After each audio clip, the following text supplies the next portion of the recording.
Good afternoon. Thank you everyone for waiting. Before this session began, I heard two young women saying that we've come specially for the session on sex and the city, and we are not going to budge from the room. So thank you for your patience in sitting here. And thank you for the person who introduced me, because I was a little embarrassed that you gave my introduction longer than the author's introductions, who are extremely distinguished and have many books to their credit. Most of you know Saikat and you know Jhimli. They are both from your city. I am also a girl from Calcutta. I was born and raised here, but now I live at New York because I teach at New York University. But the work of this, both the authors, is very dear to my heart because I have been working on the issue of sex trafficking for nearly 2 decades now. And the work that I do here is located in Sonagachi, which is mentioned in Jhimli's book, and is also, most likely it is Sonagachi, which is mentioned in Saikat's book. My NGO Apne Aap has been working there to educate children of prostituted women, which is the topic of Jhimli's new book called Not Just Another Story. And I recommend this book highly to anybody to see the circumstances and the struggles of children of prostituted women as they grow up intergenerationally, trafficked from grandmother to mother to daughter in any red light district in India, and especially in Sonagachi. I would also recommend this book, The Scent of God, which explores the violence around sex and sexuality in places which should be safest, in ashrams where children are being educated. And we know about sex scandals in ashrams, but it goes much deeper and also interconnects things to the violence that we are embracing in our society as a whole today. So not to keep you apart and further away from the conversation that I hope to generate, I would like to start by asking Jhimli to comment on what was the impulse in writing the book, Jhimli, on a story set in Sonagachi in the red light district. Has it been done before, or is yours the first work of fiction set there, and why? No, I'm sure there have been books on Sonagachi. If not Sonagachi, then Kalighat, because that is the older. Keep the mic closer. Am I audible? Okay. If not Sonagachi per se, then Kalighat, of course, because that's the older red light area in the city. But I look at this book slightly differently. I was introduced to Sonagachi 25 years ago as a reporter when I first came into journalism. Before that, I had no idea, and I'm so sorry to say this, before that, I had no idea that this kind of life exists in the heart of the city. So I was 23 years old then, and I'm sure this happens to most educated urban men and women in Calcutta till the time they are post-college or maybe just started work. They have no idea that there is the navel of the city is like this. They have no idea that in the heart of the city there's a sex district that exists. And then suddenly they get introduced. Maybe they've read it in the books, maybe they read things in the papers, but people don't see it graphically. It's a coincidence sometimes for most people. For me, because I was a reporter, it was easier for me to see the realities, which most people don't know even now. Saikat, this is your third book, and you've been exploring issues of sex and sexuality as a teacher, in writing, and of course in this book, in The Scent of God. You've looked at the issue of how boys are indoctrinated into having shame, fear, and guilt around sex and sexuality, and how does that manifest in violence? What is, your book ends in a very somber note, and I don't want to give the game away to the audience, but why do you think sex is so connected to violence in our lives? Really, really interesting question, and so glad to be back in Calcutta, where I grew up and lived for many years. But in this Calcutta is at its best in winter, so it's a good time to have this really unpleasant and violent discussion. So I'm glad that we're getting there. I think it's really fascinating. I mean, while listening to Jhimli speak, I thought that I think none of us who've lived in Calcutta can stop thinking about the red light areas for various reasons. It actually came in my second novel, which was a novel about a little boy's relationship with his mother, who's a theater actress, and how he processes that relationship, how he can't accept that she's kissing another man on stage, she's becoming somebody else, she's dying on stage, and this is clearly connected to the tradition of acting and theater in this city is rooted in Shonagachi. For any of you who know the history of theatre, Girish Ghosh, actually his first actresses were actually the very refined figures of Shonagachi. And so that, that tradition really interestingly continues, because even today, the crumbling theatre halls, and I've written on this subject in what used to be called commercial theatre, are in that area. So while reading Jhimli's novel, I was, mentally visiting, and I have an ancestral home here in North Calcutta, and I know those areas very well. I mean, in this novel, of course, that world appears to, but it is almost set in contrast with this world in an ashram school, and this is a real school close to Calcutta, a monastic order. Anybody who reads this novel will know it is, for me, atmosphere is extremely important. I have to feel a place, I have to sort of smell it, I have to be able to touch it, and the characters come out of here. And this one was a novel where I wanted to write a novel where, this really powerfully erotic nature of Hinduism. You're sitting in a prayer, you're the smell of incense, the sound of hymns, the sound of music, they're really kind of swaying you in a kind of, almost in a kind of drugged way, and at the same time your knees are touching another boy. It's a story of a certain spiritual awakening which also happens at the same time as a kind of a sexual awakening. And I think Ruchira points at the very crucial question of violence. So, discipline and punish. Why are boys beaten up? Why are boys beaten up? And those of you who read Portrait of an Artist, know that whole idea that, a certain kind of spanking a boy, okay, put your pants down, you're going to be caned. And I think in this novel, that violence plays a clear role. And there's a passage actually which is where and the feel of the naked hand on the naked flesh, and the certain sensory nature of this violence is very important. Because I think, to answer your question directly, that so much of our notion of, kind of how we should take care of children is actually rooted in violence. They should be punished, they should be, treated, because, and this is very interesting, because children, and obviously there's a lot of interesting theoretical work on this too, the children are by nature savages. They are not good people. The whole romantic notion that children are pure and innocent, Freud threw that away, completely. Children actually, obviously our greatest desire is to kill our father and sleep with our mothers. We are kind of savages, and society obviously sort of trains them. And in this, this world where, these monks are actually training them in a kind of idea of brahmacharya, the idea of celibacy. Now the question is celibacy really possible? And I mean, this book got caught in all these controversies about the way, when the Sabarimala temple controversy broke out, I was kind of really smiling away. Oh, what's the notion? You keep menstruating women away and you ensure celibacy? How cute is that? That is such a naive notion that sexuality or women are equated. Clearly that's not the case, and that is the assumption of monastic orders, that brahmacharya is where you keep women away, and that automatically ensures celibacy.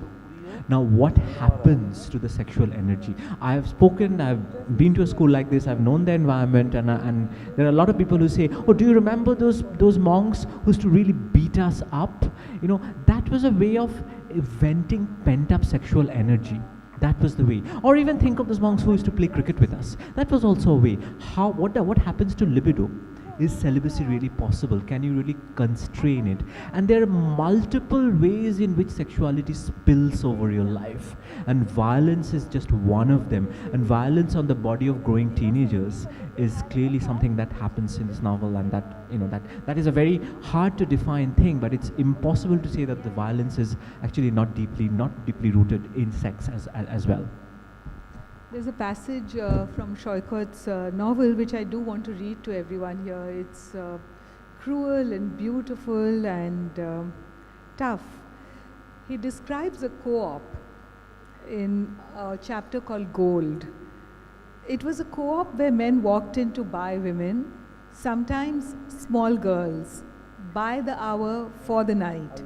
It was a co-op that needed to run smooth, which sent its key players out into the world to get business sorted with the leaders of the people. Renu grew deeper in years as she laid out the madness of it all. Making his way through the coded language, Yogi saw a mind to which one could not say no, a mind to which one could not say no. The wives of their key clients were pulling a cheap trick this time to get the men off the women who took care of them in the evenings. Bitches, they had rallied themselves into a cranky ring, cast around the right party, the party that hated meat, the meat of women that men liked to eat in illegal massage parlors and hotel rooms. Meat sent their blood boiling. They rammed down doors with sharp tridents to wrench out the flesh of people who like to eat meat. What Saikat does here so beautifully is connect the foundational violence which creates the political violence of the state. He's taking a thread from the girl whose meat is being sold to the meatless party men who want the violence manifested in the larger public space. And this makes me think about Jhimli's work, where she somehow ends her novel with the inevitability of it all, that nothing can change. Maybe it can change a little bit here and there in the life of a woman who's a victim of violence, sexual violence, and accepts it to mitigate the circumstances. And Jhimli, as a woman, you know, we've been seeing so much sexual violence in our growing up years, and now, of course, it's at a peak in India. Do you think that sex and violence are inevitably connected? I think they are. Sex, as far as, you know, there are two sides to the society. One side, which is the urban elite or the urban middle class, which is kind of trained on Victorian prudishness. They look at sex in a veiled format. And there's that other bit of the society, the larger section of the society, that looks at sex as a raw animal thing. Like animals fight for sex. They do, all species, excepting for man. Man also would at one point in time fight to get sex, but not anymore in the prudish civil society. But so in that case, you know, in that sense, violence and sex are interrelated. I think even when you talk of the prudish society, there is a lot of violence going on. Much of it is veiled. We don't get to know it. Families tend to hide it. Families tend to hide incest. Families tend to, you know, fathers would tell their daughters not to open up if they've been touched wrongly by the father's friend. There have been instances of that, even now in the newspapers, of how girl children are always taught to keep quiet. To keep quiet about what? Of violence, isn't it? They have been touched wrongly, so that's violence of some kind. Yes, in Sonagachi, the place where my novel is, violence is natural because sex and money are interrelated. They are selling sex. At home, at our prudish homes, people are not selling sex, but people are always eyeing for that dark corner where wrong touches are in order. And even mothers tend to overlook. And children are victims, girls are victims. They know they are victims from a very young age. They talk about moral science sessions where children should be taught the good touch and the bad touch. They don't need to be taught, they know.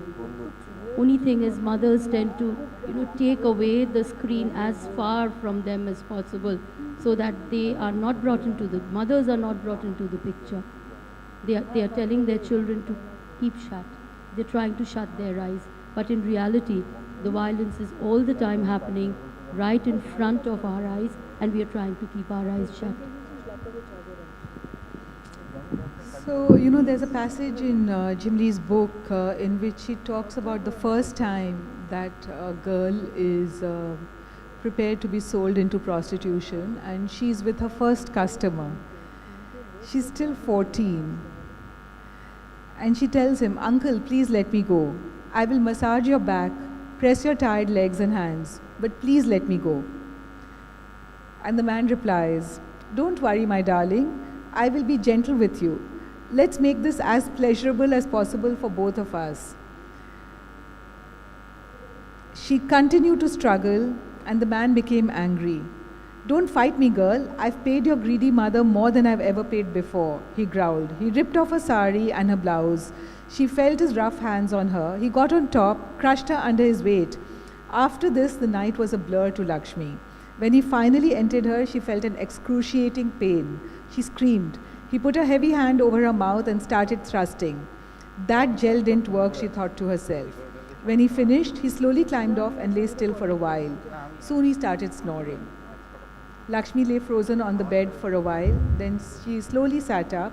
Every part of her was hurting, and there was a smear of blood on the sheet, proof that the man had deflowered a virgin. Collecting her clothes about her, Lakshmi went to the door and knocked softly. When no one answered, she pulled it open. It had been unlocked at some point. Both books, and I've read your passage, which was particularly poignant to me because of my own work in the red light districts of Calcutta and Bihar and Delhi, was the extreme violence. And both the authors, Saikat and Jhimli, have talked about how they began to see it was normalized in the ashram, in the red light district, in our lives. And now I want to take us to a point of contemporary India where we are, that not only is the violence normalized, but sexual violence lays the foundation, it seems, for the normalization of violence in our society. And as Jhimli was saying, that every girl knows what a good touch or bad touch is, but she cannot speak about it when something is done to her because it is so normalized. There's victim blaming. She's told that she must keep quiet to ignore it and continue with her life. Boys are told that we are talking about religion, you are in a school, and yet the knees are touching each other, and they're not allowed to explore their sexuality but beaten up. And the only way they can connect with sex is through that feeling of pain, fear, violence, guilt, and shame. So when does this begin? And I will mention two incidents which have been bothering me for the last 2 days, and possibly everyone who's sitting in the audience today. And I want both of you to comment on that. The first incident is of the Dalit girl who was raped by a BJP MLA as a 17-year-old when she went to ask him for a job, and she went for a job interview. He raped her. And then when she threatened to testify against him, he arrested, the police in that state arrested her father. The father died in mysterious circumstances in jail. And then this girl was a victim of a hit and run. She still decided she would testify when she recovered. And recently she's been burned to death. So how do we reverse this connection of violence with sex? There has to be a time when we say it's not normal, we will not accept it, and it's not just about good touch and bad touch, but it's about the fact that there is a culture where violence is considered the only way of sexual impulse, and not only is the impunity around it, it's almost rewarded, right? So this incident, of course, is a big manifestation of that culture. So I'd like you to both talk about it. Saikat, would you go first? Sure. Yeah, I mean, do things get better as time moves on, or do things get worse? I think this is the big question. I mean, in sociology, we talk of culture and civilization. That civilization is all the mechanical things, medicine, engineering, technology, which always get better. So 21st century medicine is necessarily better than 16th century medicine. Now, when it comes to culture, it's not the case. Every playwright who lived after Shakespeare is not a better playwright. We don't improve like that. Now, in between is this very murky zone called the socio-political. Do we progress as society as time goes on? At some level it would seem so, yes. We are on paper less patriarchal, less racist. We've had civil rights, we had decolonization, we had, there's universal adult suffrage, there's a lot of things. But the problem is, and we've talked about sex and violence, and I want to introduce a third trope here, power, which I think is really important. And power is like cancer. It is like a virus. And in the sense it's like cancer is that it always mutates. As if you know that cancer, no matter how much you come of it, it changes form. So patriarchy is an example of that. You may frame laws to kind of take care of existing form of oppression, it becomes a new one. Racism, and I've lived in many years in the US, and being in the universities, I didn't feel any overt racism. But it's like how they say you go from oppression to hegemony. You become, this was the whole point of colonialism, that we didn't just win a war in Plassey, then we started telling you that we are a superior culture. So you started, so colonialism is like the extended Stockholm syndrome, that you love the colonizer, that I'm so grateful that you rule me, that you dominate me. So power also works like that. The visible forms are taken care of easily. It becomes invisible. It changes form. What does it mean? I mean, I had this really interesting discussion. I was living in the US at the time about Hillary Clinton. Why is it that, it's easier for America to accept a black man more than, a woman in power? And they said that, one thing is very clear. Clearly, women have made a lot of progress in management, in kind of a middle level. But if you look at South Asia, there are actually real women at the top, which America has never done. And I think, of course, there are a lot of reasons about why, there are connections with assassinated leaders and all that. But one thing is interesting. It is true that, Hinduism, for instance, has these powerful female myths which can be harnessed, and it has been repeatedly harnessed even in election campaigns, not always in a meaningful or sort of in a good way, but the power has come. Whereas I don't think Protestantism has this powerful female myths which can be harnessed. And so it's a very complicated question. Are we becoming more liberated as a society, or are we inventing new forms of power? But I think looking at contemporary India, it almost seems like it's also retrogressing. I mean, it's not just about, we're not just talking about sophisticated forms of power. Those are there. The kind of power where we know a man can be a feminist and a woman can be patriarchal. In the sense, a woman can become an agent of a patriarchal society. A lot of mother-in-law relationships will obviously bring it to the table. But there are many other ways. That's where an ideology, a system of power becomes more than an individual. But that's, I think, the really disturbing thing. And when I was writing this novel, this is actually set in the late 80s and early 90s, when this is two worlds of saffron and then there's this kind of dirty street world of communist politics. And in a way, when I look back, and I've kind of expressed a lot of things that I didn't realize, that the Islamophobia that is there in Bengali middle class life, the kind of sexual violence that exists in ashram cultures like Ramakrishna Mission. So there are all these strange things, and yet it almost seems prophetic in the hindsight that saffron one day would become a political power. That's not the world of the novel, but it does become a political power later. So in a way, it becomes an act of choice between red and saffron, communism and Hindutva. And so it's a really difficult question, but I think in many ways, I wish we could say that, power is becoming more invisible, but I think what's happening in India is both. It's becoming invisible, but it's also becoming visible. The older visible forms of powers haven't gone away. The sheer degree of violence will tell you that. So yeah, it's very difficult to. I don't think anything has changed anywhere.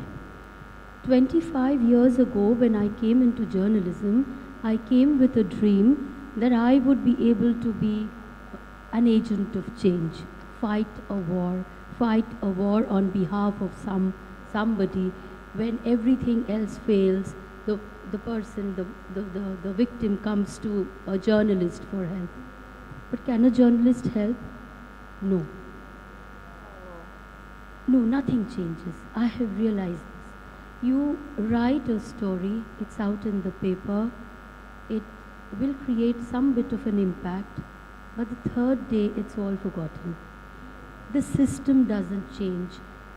The worm is in the system. And I think I could equate the system to a Goliath that moves and that silently waits for you to forget. And then in that time, it wakes up and does its mischief. What happens with, see, we thought Nirbhaya was one case, a one-off. There is no one-off. Whatever we've heard in Haryana or elsewhere are things that are getting reported. Those girls are lucky that they are getting reported. But there are thousands and thousands of these happening in villages all the time.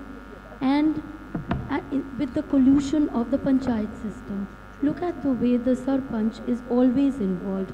The members of the panchayats know which girl is being tracked, which girl is being victimized, which family is, being treated like an untouchable, and they know that since they are in power, the girls can always be targeted. The fathers will be keeping quiet because they are helpless, powerless. What will they do? They'll run away from the village. They don't have the power to do that. Have we been able to make our villages self-contained? No, we've not been able to do that. We are talking about how our cities are progressing. Just by creating malls and good roads, are we only into cosmetic changes of the country when we are talking about development? We are just nowhere. Culturally, socially, we aren't advancing at all. Girls are still considered to be objects of sex. Whether it's an office situation, whether it's a co-education school. They say co-education is good. Healthy relationships develop in co-education. But is that so really? Is it possible? When you keep the two sexes studying together, they will grow up together. It's natural that sexual interests will develop. But who is training them to keep it within check? No one. The pressure of the syllabus is such that the teacher is always rushing with the syllabus. The moral science classes or value education classes are being transformed from class 8 onwards so that children can study better, syllabi can be completed faster. Is anybody taking time off to talk to teenagers about sexuality? No one is. There are these formats, modules which are handouts which children read, and they think it's funny to make paper planes out of them and throw at each other. And even while throwing those paper planes, a boy of class 9 will always target a woman's organs. So it's natural. We need to first understand that sexuality, sexual interests are natural. We need to channelize it well. We need to give a healthy perspective to it instead of calling it dirty in the first place. We start off by calling sex and sexuality dirty, dark stuff that one doesn't talk about. The problem starts there. And this reminds me that, India is the land which produced the Kama Sutra.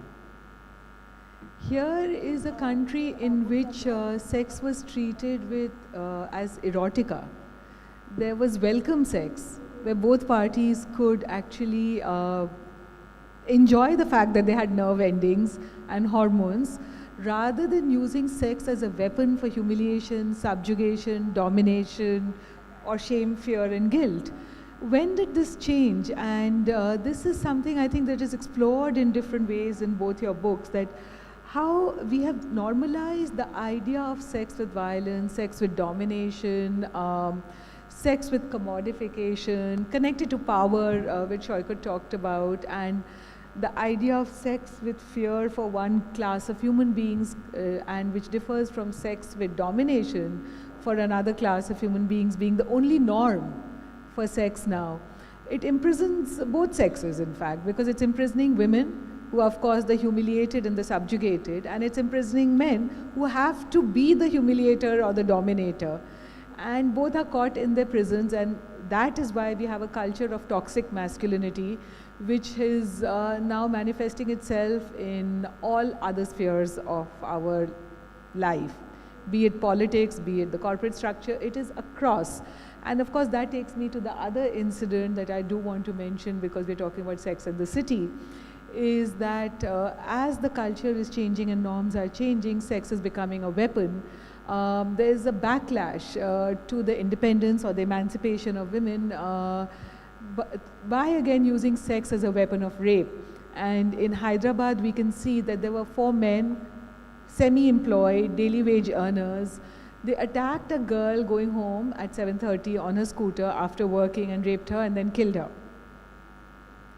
And not only did they kill her, but they went and buried her somewhere by the street, and this is not new, what Jhimli's been talking about. There's Jyoti Singh Pandey, there's Asifa, there is the Tulsi Mills rape, here there was the Park Street rape, that woman is dead too. So there have been umpteen rapes, and in the last 1 year, what is different about the rapes is that now the rapists are even killing the victim to destroy the evidence because of the imposition of death penalty. Earlier, at least, the woman was left alive, and so she could go and testify against her rapist. Now she won't even be allowed to live because she might testify. And so death penalty, in fact, has become counterproductive to the victim, because what it does is, it is an incentive to the rapist to actually destroy the evidence by killing the woman.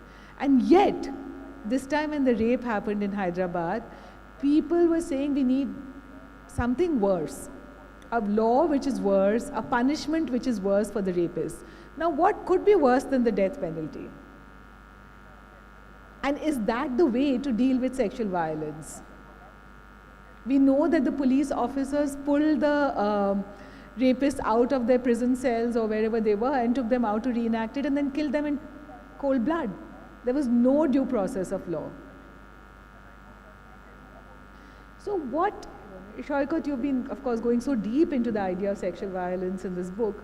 What do you think a response to sexual violence should be? It reminds me of the ironic context of the title, which we came up with. Sex in the City actually obviously takes off from the well-known TV show, which I suppose many of you know, Sarah Jessica Parker, right? And the sad irony is that that's a show which is about these women in the 30s and 40s, mature women living in New York City and exploring their sexuality in such a wonderful way. There are problems there too, there are all kinds of politics, but it's almost like when you think of the title, and it just struck me that it's so sad that we, that liberation, and I'm not saying that liberation is unproblematic, I'm not painting a simple binary of good versus evil, but that, the joy of these women, the way they explore their bodies, and even the men, there's a whole freedom. And when we say Sex in the City, it's almost like twilight falls on the red light areas. There's a whole other, and the twilight image in the red light area has been very compelling for me, as a writer. In one of my novels, I talk about the actress who leaves for rehearsal in the evening, and she's going out fragrant, and at 6 o'clock, which woman leaves her home? And for the neighbors, there's only one kind of woman who leaves the home at 6 o'clock, dressed and fragrant, and there's only one profession, whereas a theater actress can also do that. So, I think it just makes one so sad that, why can't we reinvent those, empowered, even that language. Sex and the City, the language is a daylight language. It's a language of partying. It's a language of freedom. And those very things have brought this kind of bizarre vigilantism, in this country. I don't know. It's a very complex thing. I take a lot of inspiration from one book by Virginia Woolf called Three Guineas. It's a really, really powerful book. I recommend all of you read it. And one thing Woolf looks at and says that this incredibly, basically she doesn't use the word, but she says all your imagery, all your language is basically phallic. Everything is about power. And what she says is that, you need to kind of reinvent the public sphere in the image of the private. And the private sphere is where the it's actually run by women. And we need to somehow feminize the public sphere. And that's an amazing kind of a suggestion. It starts with this, when did a person write a letter asking a educated woman's daughter how to stop war? What is my idea of how to stop war? And then she goes on and saying. So I think this is a really important solution. And at the structural level, it's a very simple thing of putting more and more women in positions of leadership. That is the only way to solve it. Because it's really at the end of the day about power. And I think I am interested not just in the question of gender, but in the question of sexuality, because in the scent of God, obviously, I don't see the sexual power limited to just patriarchy. Even when it's queer sex, power manifests itself in some very very toxic ways, in some ways, in some very liberating ways. So I think it's a very complex problem, but we need to really address it in as many ways as possible. Thank you, Saikat, for leading me on, because you've actually spoken about women empowerment here. One very strange thing about Shonagachi is, yes, we talk about violence and sex and that happens in Shonagachi, but ironically, once the woman is established, they take it as a profession like any other profession, and they don't think they are, they call it the sex business, and they say that, our profession is not less than anyone else's, and we earn money for the hours of work they say work for the hours of work we put in, and they don't add any negatives to the work they do. They are empowered women, actually. I don't know if I'm being able to put it all in context, but what happens is, when they first come into business or they're pushed into business, they don't want it. They feel guilty, they feel immoral to an extent, and they think that they're selling their bodies. But 2 to 3 years into the profession, and if they are able to establish themselves, they feel very, very empowered. And there have been NGOs who've been approaching them to, trying to rescue them or put them in some other field. They would actually tell them, no, we are good at what we are doing and we don't want to do anything else. So they are a bunch of very empowered, successful women in Shonagachi who are, who call the shots. And even if they've been victims of violence in the beginning, they will stand up for themselves and even for the younger girls in their brothel, and they ensure that they get, that the younger girls, if the younger girls come for help, the senior ones, it's kind of a commune. At least in some brothels it is, and there are stories of how the seniors have often tried to rescue the younger ones and given them shelter and even taught them how to fight it if they are being victimized. It's very interesting that you say that, and yet this very poignant part in your novel where the mother, Malati is the daughter's name, I remember, I forget. The daughter's Anjali, finally, Lakshmi to Anjali. And it's a very poignant part where the mother is resisting, that she's proud, she's settled in her life, and that pride doesn't translate into when she sees her daughter wandering off into this sort of shady situations with bars, dancing, and her fear is that she will become. So there is that where the pride gives way, and that is the big cycle, I think, in which obviously sex workers, prostitutes get trapped, that it becomes a generational thing, which I think you've captured really well in your novel. Yeah. Thank you. I think we're running out of time, but I've been working in the areas that Saikat and Jhimli have been writing about. And a few things which stood out for me was that prostitution really was an absence of choice, and it wasn't a choice. What did happen was, a term that Saikat used was something like the Stockholm syndrome, which is where the kidnapped begin to love their kidnappers because that is the only human contact they have. He used it in the context of colonialism, but it also begins to happen inside Sonagachi, where women begin to accept the sexual violence and the slow decline of their bodies over time, knowing that this is part of what's happening.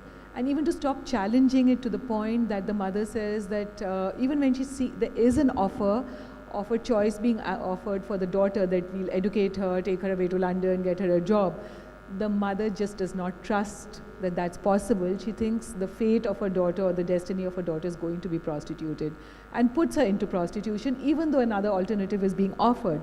And this is what patriarchy or power structures do to us. They condition our mind, just like colonialism has conditioned our mind to think that fair skin is better than dark skin, or a white person will probably know what he's talking about better, he may be a better scholar, or we can cite him more than a brown-skinned person or a black-skinned person.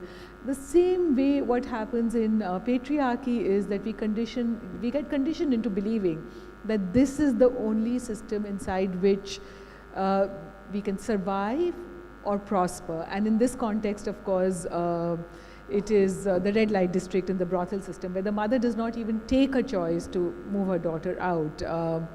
And it is generational, because the grandmother does think there is a possibility, the mother does not think it's a possibility. And the daughter finally just negotiates the system to face a cruel world all alone. And is that the story for everybody? No. Because what happens is that as we normalize the violence becomes more entrenched.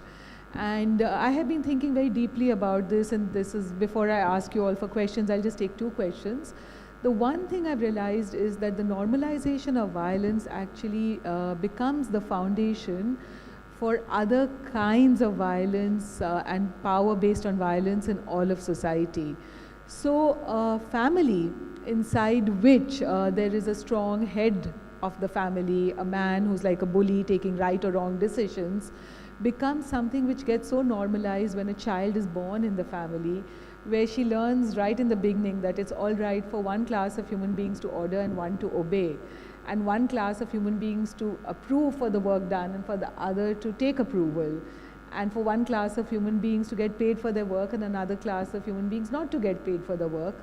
What happens is that gender digs a trench inside our brain into which all other hierarchies fall, because we begin to understand inequality first inside the home, and we normalize it. So then when we step out into the public sphere, we say, yeah, of course there has to be a hierarchy, there has to be a head of the state, there has to be a man who's strong, who's got 56 inches to his chest, because whether he takes a good decision or a bad decision, that is the way life is, that is the way the world is. So we even begin to stop imagining a different hierarchy, a different structure which is based on equality, or you know what I use very often, a term called not consensual sex, where we may consent under many different circumstances. We may consent because we are in a school and someone's our teacher, we may consent when we need the money, but welcome sex, when does that happen? And would that lay the foundation, if we understand equality as foundationally as that inside our homes and our families, would that lay the foundation of a different world? Because we would not be embracing toxic masculinity, we would not be choosing a bully as a leader like Trump in America or somebody else elsewhere, but maybe we would imagine a different world.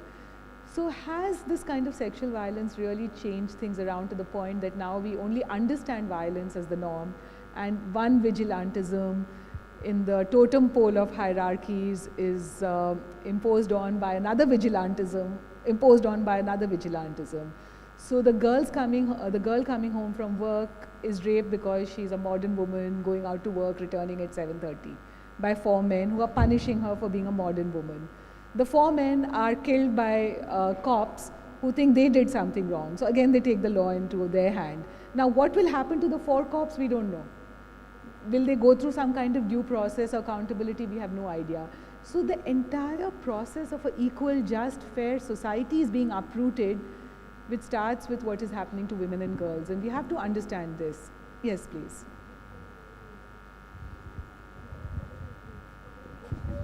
Can somebody reach her a mic?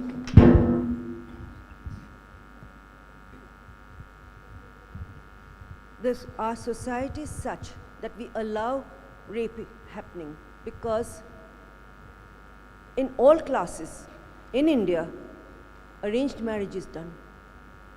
So is that consensuous? Will you call that? So it's rape, nothing else but rape. The entire social process, if it doesn't change, then what? Another thing is, a mother who feels this way, that she was married without her consent, because a girl's consent is never asked. Then, when she brings up her son and daughter, not asking them to marry, then the society asks, is your daughter normal? There she's sitting.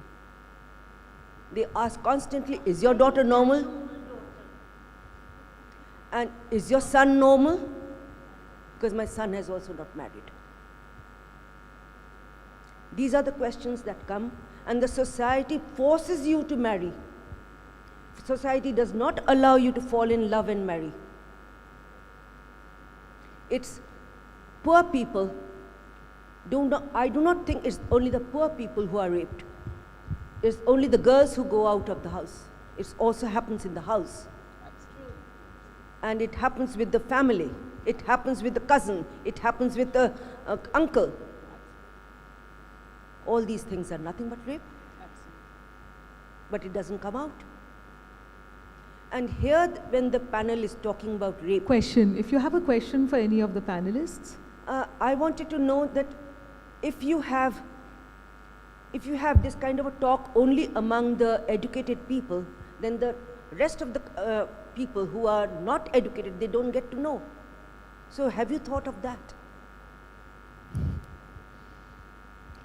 Do any of you want to answer that? Well, I do a lot of work among the people I call the last girl, who are the most vulnerable of human beings, who are the 13-year-olds in the brothel or the 19-year-olds on street corner who are not educated. And I try to talk also to the men in their lives, the boys, then the partners. But I also try to talk to people who have the disposable income to buy them. Because the market has become so inevitable that everything is for sale. And if everything is for sale, then everything is also so much changed in our mind that we even don't see the difference between sex and sexual exploitation. You have a question? Oh, no, he doesn't. Is there any other question? Ek last question, but can you keep it short because our time is up? I just wanted to ask all of your views on the legalization of prostitution. Because there is a narrative where people say if it is legalized, they will get better redressal mechanism if there is rapes happening, or they'll get civil rights to approach the system. So what are your views on the legalization of it?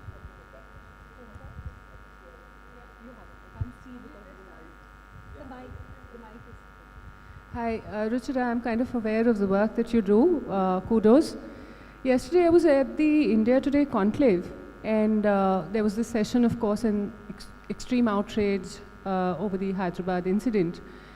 They were all making extremely valid points, but what bothers me each time is there were 5 women on the stage, each one trying to talk about these incidents, the rape, what is correct, what is not. Why aren't we engaging more men into this dialogue?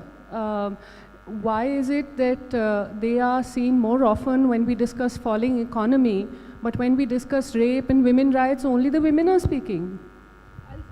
What I'll do is I'm going to ask every all 3 of us will answer both the questions together. So maybe Jhimli, why don't you go first? But I didn't follow the question. First question was that, what should we legalize prostitution?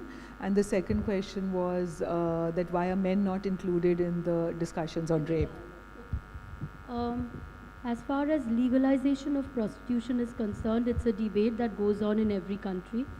But I think most countries have not legalized it for their own prudish reasons. I think India changed very much because of the colonization, and it is only then that the Victorian prudishness invaded our society. Before that, we were a freer society. If we look at the work, you've all heard of this many, many times. If we look at the work at Khajuraho or at Konark, we see how our society looked at sex since the ancient times. We were very open about our women were never told to look away from their sexuality, not to flaunt their sexuality. It is only colonization which taught us that you keep things, within limits, under the veil, etc. And that is when, unbridled lust. If you try to put a dam or check on anything, it's going to finally burst, and that is what is happening now. We are telling our children not to read certain kinds of books, not to look at certain kinds of things, and yet if we look at the advertisements in the papers, even if it's a soap, look at the kind of photographs we are giving. So what are we, where are we? We need to understand. What are we intending to do? If we are telling our children not to look at these photographs, won't they look at them? Won't they learn certain things? They'll do it on their own. So I think it needs training. The entire society needs to be trained to look at sex and sexuality in a healthy fashion, instead of forming their own rules. How a man gets to talk about these issues. I mean, just yesterday I was at a literary festival in Delhi called the Rainbow Literature Festival, which was a festival of queer literature. And having written this novel about queer romance, I mean, and I get often asked, oh, do you identify as queer? Do you have the right to do, or do you not? And how do you? And it's a whole other business. I mean, I say that, how does it matter if I want to sleep with men or women or trees? How does it? What has anything to do with about a work of art? And I think what I feel is that I think the first narrative must always come from the disempowered community. The first narrative, we have to bow to that, because there are certain things about representation which you cannot understand unless you're part of that. But that being said, it cannot just come. I think we must follow suit. We must follow them. We must, the whole idea of feminism, there was a certain, I spent many years studying in America, and there was once in a department said that, why is feminism not taught as a course? And they said that, oh, now there's feminism in everything we do. It has become part of our entire curriculum, so we don't need to offer it as a course. Now, again, it's debatable whether that's the case or not, but in a way, that's the dream of any polemic that emerges from a disempowered narrative, that it must be led by that community, but others must learn and follow to the point where it becomes mainstream. And that's exactly where, I'm trying to be sensitive. I've been on a number of panels in this, and even little things like how we see when we opened up the discussion to audience, it's always 5 men who raise their arms and the women are always, so it's very interesting, but I think we need to, sort of both stay silent and speak up. So the answer is both. I have very little to add to what both the authors have already said, but just from what's going on in the world, because I'm an advisor to the United Nations and sit on the boards of many organizations across the world which are dealing with issues of sex and sexuality and prostitution. What people have found is that, yes, in the 60s, there was a big thrust that let's legalize pimping and brothel keeping because it will improve the status of women. Now in 2020, what has happened is we found that no, it did not, because the power structure never changed. So there was still violence done to women. And today now, what we are talking about is really a law which will decriminalize the women. So recognizing the gender inequality between the sexes, the fact that women, of course, are subject to more absence of choices, they are less likely to be educated, they are less likely to get enough food, so many different things. They will be pushed into arranged marriages, the husband might become the pimp or whatever, right, or dowry. And so recognizing this inequality, what we are demanding now is to decriminalize the prostituted woman or the prostituted child. To criminalize the traffickers, the pimps, the brothel keepers and all of that, to make a profit from the bodies of women, and to penalize the clients or the Johns who always have a little bit of disposable income to buy the body. And the reason, so we call this the third way. And we say that this is also the Nordic model. So we first got this law passed in Sweden, which is of course the most egalitarian country among sexes, right? So we got it passed in Sweden, this law, and it became the Swedish model. Then we got it passed in Norway, it became the Nordic model. then Iceland, and then Ireland, both the republics, both Irelands in the US federally, we did partially. And so we have 10 countries across the world who have taken on this model. It's called now the equality model, where we are saying we have to equalize the gender inequality by protecting those who are likely to be trafficked from being punished by the police, who might put them through the criminal justice system, etc., etc. But we will certainly not legalize pimping and brothel keeping, because those people have power and they take advantage of the vulnerability of the poorest of the poor. The last girl, as I mentioned. So that is the model which is being now promoted all over the world, and it's also the basis of what is known as the UN protocol. To answer that, should men be included in the dialogue? Of course, men should be included in the dialogue, because all of us want sex, right? Who doesn't want sex with men, women, with different kinds of sexes? Because we all have hormones, we all have nerve endings.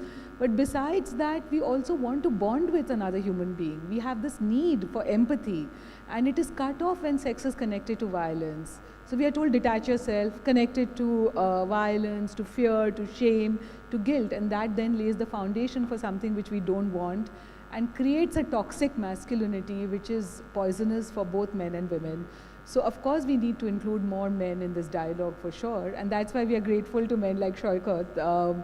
And that was the one curious thing which I noticed, that while Jhimli used the term sex worker, in her book, Saikat used the term prostitute. And I was thinking, and she's also translated Sunil Gangopadhyay, and he wrote an anthology called Primal Woman, in which he also talks about a woman who's prostituted with great empathy. And all the progressive writers, I've edited an anthology called River of Flesh, in which Manto, Kamleshwar, all the progressive writers of a certain period and modern writers put themselves into the shoes of the women and wrote from her point of view. And the one thing I've realized is that, as in all the books that I've been reading, is that nobody chooses to get violence inflicted on themselves. That's second or third time round, because the first time when violence is inflicted on you, then you resist it. But if it's done many times, then that becomes the comfort zone. And that's how people are indoctrinated into violence. So we have to be very careful, because for the men or for the women, this is a challenge. And in India now, pornography is becoming very, very pervasive, where it's teaching young boys that sex is only connected to violence. So we have to understand the country that we are leading ourselves into. Thank you.